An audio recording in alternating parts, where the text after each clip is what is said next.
अब जो आपके पास समय है उस पूरे समय को आप 3 भाग में बांट के दें। एक को हम बोलेंगे प्री एग्जाम, एक को बोलेंगे एग्जाम और एक को बोलेंगे पोस्ट एग्जाम।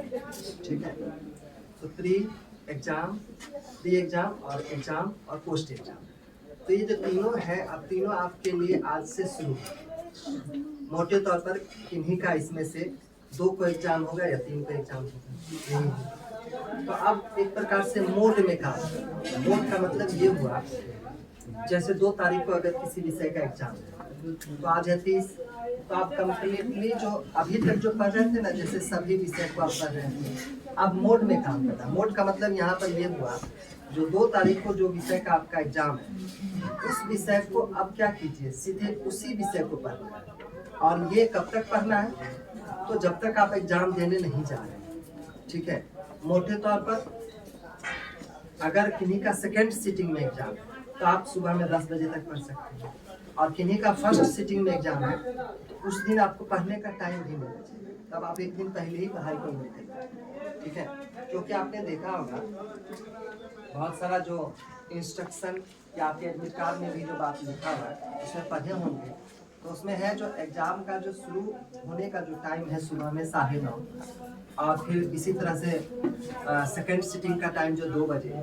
तो दोनों टाइम में आपने गौर किया होगा, जो आधा घंटा पहले गेट क्लोज का टाइम है, ध्यान दो इधर, अगर बात करना तो बाहर, नहीं तो चुपचाप।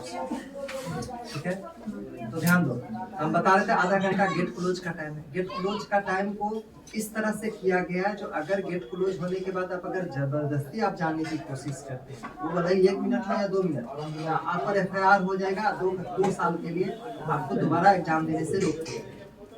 तो ये हो गया, तो आधा घंटा पहले, आप 1 घंटा पहले से प्रवेश की अनुमति दें। प्रवेश की अनुमति का मतलब ये हुआ, जो 2 बजे है एग्जाम, तो 1 बजे से आपको एंट्री शुरू होगी। इसी तरह से सुबह में 9:30 से आपका एग्जाम है, तो 8:30 से, सुबह में तो 8 से ही एंट्री शुरू है। तो 8 बजे अगर सुबह में सोच के देखिए जो एंट्री शुरू है, तो आप घर से दरभंगा के लिए 7 बजे के आसपास निकलिएगा। 7 बजे निकलने का मतलब है जो 6 बजे के आसपास से तैयारी शुरू कीजिएगा। ठीक है, एग्जाम देने के लिए जो रेडी होते हैं वो, आप 6 बजे से तैयारी का मतलब जो उस दिन आप सब 5 बजे के आसपास उठिए। इसी तरह से 2 बजे जिनका एग्जाम है तो आपका जो है सो 1 बजे 12:30 के आसपास सेंटर पर पहुंचिए। 12:30 के आसपास सेंटर पर पहुंचने के लिए मतलब 11:30 के आसपास घर से निकलें, और उसी तरह से 11:30 से घर से निकलने का मतलब 10:30 के आसपास आप अपनी एग्जाम की तैयारी, तो 10 बजे तक सुबह में पढ़ सकते हैं।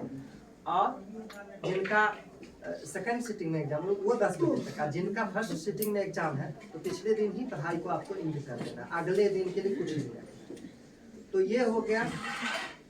अब ठीक पोस्ट एग्जाम में मतलब ये ध्यान रखना है, जब एग्जाम आप जब दे के आएंगे तब आपका एग्जाम आज का कैसा गया उस पर ज्यादा थिंक नहीं करना है, अगले एग्जाम के लिए फिर लग जाना है। ठीक है, जो आपको एक प्रकार से उसके बारे में थिंक करना है या मिलाना है, तो पूरा एग्जाम कंप्लीट होने के बाद कोशिश ये होना चाहिए आपको, जैसे ही एग्जाम आपका आज का कंप्लीट हुआ तो आज का बेहतर हो या खराब हो उससे मतलब नहीं है, ये हमेशा कोशिश रखना है जो अगला एग्जाम उससे बेहतर हो, ताकि किसी विषय में अगर मान लो कम नंबर आया किसी में अधिक हो तो नंबर इंक्रीज करने में कोई प्रॉब्लम नहीं। तो ये बात हो गया।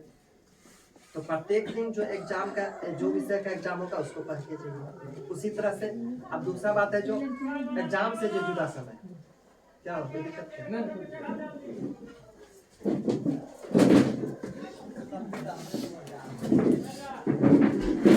आप सुन लीजिए, अब एग्जाम से जुड़ा हुआ 2-3 बात, एग्जाम के अंदर की बात कर रहे हैं, एग्जामिनेशन हॉल की बात कर रहे हैं। फिर ये एग्जाम हम समझा दिया। एग्जाम देखो वहाँ पे आपको कुल मिला के 5 तरह के पेपर हैं, जिसमें 3 पेपर तो हमेशा आपके साथ, 2 पेपर बाद में।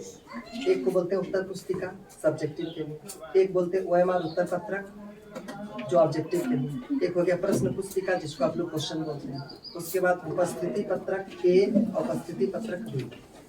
तो इसमें जो है सो हर आदमी के लिए अलग अलग OMR उत्तर पत्रक और उत्तर पुस्तिका बन के आता है। एक आदमी के लिए जो है वही है, उसको फिर बदलने किया जाता है। अगर आप कुछ गलती भी कर लिए तब भी कट करके उसी को ठीक करके वही रखना है, दूसरा है ही नहीं कोई उपाय। उसमें भरना है सबसे पहले जब वो मिलेगा। तो एक बात ध्यान रखिएगा, वो मिलने के बाद आप सबसे पहले उसको एक बार मिला लीजिए।